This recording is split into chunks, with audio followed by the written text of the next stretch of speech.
আসসালামু আলাইকুম গাইস, কি অবস্থা, কেমন আছেন সবাই? আশা করি সবাই ভালো আছেন। আলহামদুলিল্লাহ, আপনাদের দোয়ায় আমি অনেকটা ভালো আছি। তো আজকে মাসের শেষ, আর এই মাসের শেষে মাসের শেষ হয়েছে আরো 5 দিন আগে। আমাদের জন্য আজকে শেষ, কারণ আমরা 5 তারিখে বাজার করি। আমি শুধু একাই বাজার করি। আমি যেহেতু একা খাওয়া দাওয়া করি, তার জন্য আমি একা বাজার করি। আমি কারোর সাথে রান্না শেয়ার করি না, কারণ আমি মানুষের রান্না খেতে পারি না। ওদের রান্না আর আমার রান্না সেম না, সো এই কারণে আমি নিজের রান্না নিজেই করি। এই প্রবাস জীবনের দুইটাই সমস্যা, এক হলো রান্না বাড়া, আর 2 নম্বর হলো মাস শেষে বাজার করা। এই দুইটা প্যারা আমার এই প্রবাস জীবনে শেষ করে দিতেছে। তো আজকে যাব হচ্ছে বাজারে। এটা বাজার না, এটা একটা মার্কেট। বাংলাদেশে বলা হয় বাজার, আর এই দেশে বলা হয় মার্কেট। আর মার্কেটটার নাম হচ্ছে উথাম। এই হচ্ছে মার্কেটটার কার্ড। এই মার্কেটে গেলে আমি যে কোনো বাজার করতে পারবো। পয়সা লাগবে, পয়সা ছাড়া কোনো বাজার দিবে না। আর এই কার্ডটা নিয়ে গেলে বুঝবে আমি ওনাদের এখান থেকে বাজার করি। সো এটা ওনাদের কোম্পানির কার্ড। আমি এটা দেখাইলে ওনারা আমাদের কিছুটা হলেও ডিসকাউন্ট করে দিবে। ওনারা বুঝতে পারবে আমি ওনাদের এখান থেকে সবসময় বাজার করি। সো লেটস গো, ভিডিওটা দেখতে থাকুন। আর আমি কি কি বাজার করি অবশ্যই ভিডিওর মধ্যে দেখিয়ে দিব। তো আর কিছু চলে আসলাম প্রবাস জীবনের সাথীকে নিয়ে। আর আমার প্রবাস জীবনের সাথী তো সবাই জানেন কি। আর ওইটা নিয়ে বাইরে বের হয়ে গেলাম। আর আজকের বাইরের ওয়েদারটা অনেক ভালো ছিল। তো আর কি চলে আসলাম মার্কেটটার সামনে। আর কিছুক্ষণ ওই যে মার্কেটটা দেখা যাচ্ছে, এটাই হচ্ছে মার্কেট। আর আমার প্রবাস জীবনের সাথীকে সাইডে রেখে দিয়ে আসলাম। আর এখানে সাইডে একটা স্টেডিয়াম ছিল।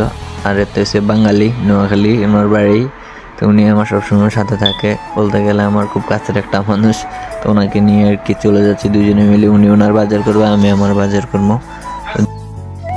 তো কোনো দিকে না তাকে ঢুকে গেলাম মার্কেটটার ভিতরে। আর আমার সাথে আছে বাঙালি, নোয়াখালী ওনার বাড়ি। তো মার্কেটটা ঘুরে ঘুরে দেখাচ্ছি, অবশ্যই শেষ পর্যন্ত দেখে যাবেন। আর ভিডিওটা কেমন হচ্ছে কমেন্টে জানিয়ে যাবেন।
তো আর কি বাজার করা শেষ, এখন যাচ্ছি হিসাবের উদ্দেশ্যে। হিসাব করা হলে আমরা চলে যাবো বাসায়। আর আপনাদেরকে একটা মেসেজ দিতেছি, যারা প্রবাস জীবনে নতুন আসছেন তাদের জন্য।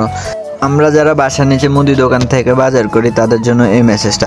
হয়তো বা আপনি বাসার নিচে অনেক শর্টকাটে পেয়ে যাবেন, কিন্তু ওইখান থেকে আপনি যদি 100 টাকার মাল কেনেন, তাহলে আপনি 100 টাকার মালই পাবেন ঠিক 80 টাকায় যদি আপনি এসব মার্কেট থেকে কেনেন। যেমন পান্ডা আছে, লুল্লু আছে, আরও অনেক রকমের ব্রাঞ্চ আছে। আপনাদের এরিয়ার মাধ্যমে খুঁজে নেবেন। তো ওইগুলা থেকে কিনলে 100%-এর মধ্যে আপনি 20% অবশ্যই ডিসকাউন্ট পাবেন। আপনি একটু ঘুরে দেখবেন। আর ওইখানে যদি একবার আপনি কার্ড পেয়ে যান, তাহলে তো অবশ্যই আরও বেশি ডিসকাউন্ট পাওয়ার কথা। তো ভালো থাকবেন, সুস্থ থাকবেন। আর আজকের এই ভিডিওটা এ পর্যন্তই শেষ। আর আমার এই ভিডিওটা যদি একটু পরিমাণের ভালো লাগে, অবশ্যই শেয়ার করে দিবেন, যাতে নতুন প্রবাসীরা দেখতে পারে।